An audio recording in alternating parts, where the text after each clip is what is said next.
बिस्मिल्लाहिर्रहमानिर्रहीम। 1936 में जब पंडित जवाहरलाल नेहरू ने ये ऐलान किया कि हिंदुस्तान में सिर्फ दो ही गिरोह हैं, एक अंग्रेज़ और दूसरा कांग्रेस, तो कैद आज़म ने उन्हें बरवक्त ललकारा और मुसलमानों की मौजूदगी का एहसास दिलाते हुए उन्हें ये बावर करवाया कि यहाँ एक तीसरा गिरोह भी है जिसे मुसलमान कहते हैं। तो शेर की इस धार से कांग्रेस के ऐवानों में जल्जला आ गया। कायद की इस नारा हक का अंजाम ये हुआ कि कांग्रेस और उसके चेलों ने कैद आज़म को निशाने पर रख लिया। बकौल मिस्टर खुर्शीद हसन, एक तरफ तो हिंदुस्तान में कांग्रेसी और उनके ज़र खरीद कैद आज़म को काफिर, मगरबी तहजीब का दिलदादा, इस्लाम से नाआशना और अंग्रेज़ों का पिट्ठू कहकर उनसे मुसलमानों को दूर रखने की नाकाम कोशिश करते रहे, और साथ साथ दूसरे ममालिक खसूसन इंग्लिस्तान में कैद आज़म को रुज्जत पसंद, फ़िरका परस्त, लकीर का फ़कीर, मजहबी जनूनी और ना जाने किस किस फर्जी रंग में पेश करके अंग्रेज़ कौम के सामने उनके सियासी पोजीशन को कमज़ोर करते रहे। कैद आज़म के अखलाक व किरदार से और दीन इस्लाम पर अमल के सबूत के लिए सिर्फ़ एक ही वाक़या काफ़ी है, जिसको मुंशी अब्दुर्रहमान ने अपनी किताब कैद आज़म का मज़हब व अक़ीदा में तहरीर किया है।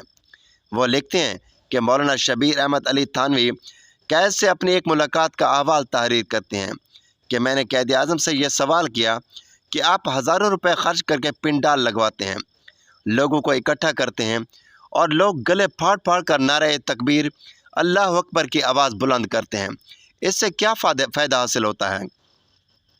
तो कैद आज़म ने फरमाया कि इससे गैर मज़हब लोगों पर इस्लाम और मुसलमानों का रौब पड़ता है।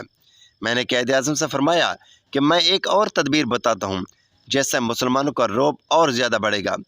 कैद ने फरमाया वो क्या?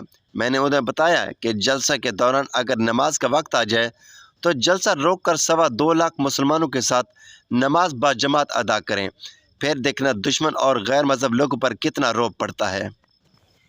तो इस पर कैद आज़म ने जवाब दिया, बात तो आपकी ठीक है, लेकिन मैं ऐसा हरगिज़ नहीं करूँगा। माजरत के साथ मैं इस वक्त इस पर अमल करने से कासिर हूँ। तो मैंने कहा कि आखिर इसमें आपको उज़र क्या है? तो फरमाया कि आप बाजमात नमाज पढ़ने को कहते हैं, तो मैं इमाम किस को बनाऊँगा? मुमकिन है कि मेरा ख्याल दुरुस्त हो कि अगर मैं इमामत कराऊँ, सब लोग ना सही मगर कसीर तादाद में लोग मेरे पीछे नमाज अदा कर लेंगे, मगर मैं ख़ुद को इमामत के काबिल नहीं समझता और ना ही इस काम के लिए मुझ में अहलियत है, लिहाजा इस काम के लिए मुझे किसी दूसरे को इमाम बनाना पड़ेगा। अब मसला ये है कि अगर इमाम देवबंदी होगा तो बरेली उसकी इमामत में नमाज अदा नहीं करेंगे, और अगर इमाम बरेलवी होगा तो देवबंदी इसकी इमामत में नमाज अदा नहीं करेंगे, और अलग अलग जमातों की वजह से दूसरी गैर कौमों पर बजाय रौब पड़ने के बुरा असर पड़ेगा, और इससे गैर अक़वाम पर मुसलमानों का इख्तलाफ नुमाया होगा। तो इससे फ़ायदा की बजाय नुकसान होगा। दुश्मन मुसलमानों को अलग अलग देखकर मज़ीद दिलेर होगा और इससे फ़ायदा उठाने की कोशिश करेगा। इसलिए फ़िल वक्त मैं इस तजवीज़ पर अमल करने से माज़ूर हूँ, आगे चलकर देखा जाएगा। मैंने कहा इस पर अगर बात की तो बहस तवील हो जाएगी, इसके मुतालिक बाद में अर्ज़ करूँगा। अब एक दूसरा वाक़या अर्ज़ करता हूँ। फिर एक मौलवी ने कैद आज़म से फरमाया कि ख़ुद आप पर भी तो नमाज फ़र्ज़ है, आप नमाज क्यों नहीं पढ़ते? आप जलसों में अपना ये मामूल रखें कि जब नमाज का वक्त आ जाए तो आप ख़ुद मुसल्ला बिछा कर नमाज पढ़नी शुरू कर दें, कोई पढ़े या ना पढ़े। इस सवाल का जवाब जो कैद आज़म ने दिया, उनके अल्फाज आज तक मेरे कानों में गूंज रहे, जिनको सुनकर मुझे पसीना आ गया। आम तौर पर यह देखा गया है कि जब इंसान किसी ऊंचे मकाम पर पहुंचता है तो तकब्बर और गरूर का शिकार हो जाता है। वो खुदा को भूल जाता है और अपने ऊपर किए गए किसी भी एतराज़ को अपनी तौहीन समझते हुए एतराज़ करने वाले को सज़ा देने के अहकामात जारी कर देता है। मगर हमारे कैद की शान है, जब मौलवी साहब ने पूछा कि आप पर भी तो नमाज फ़र्ज़ है, आप नमाज क्यों नहीं पढ़ते? याद रहे कि यह सवाल कोई अकेले में नहीं, मजमा आम में हो रहा था। तो उस वक्त कैद कुर्सी पर तकिया लगाए हुए बैठे थे। कैद आज़म पर इस सवाल से इतना रौब तारी हुआ कि आगे को झुक गए और निहायत निदामत के लहजे में कहने लगे कि मैं गुनहगार हूँ, ख़ताकार हूँ, आपको हक़ है कि मुझे नमाज का कहें, मेरा फ़र्ज़ है कि मैं सुनूँ। मैं आपसे वादा करता हूँ कि आज से मैं आइंदा नमाज पढ़ा करूँगा। इस मजमे आम में सरकर्दा अफराद की मौजूदगी में जब कैद ने इजहार किया, इकरार ख़ता किया, तो कैद के इस अमल ने सबको बहुत मुतासिर किया।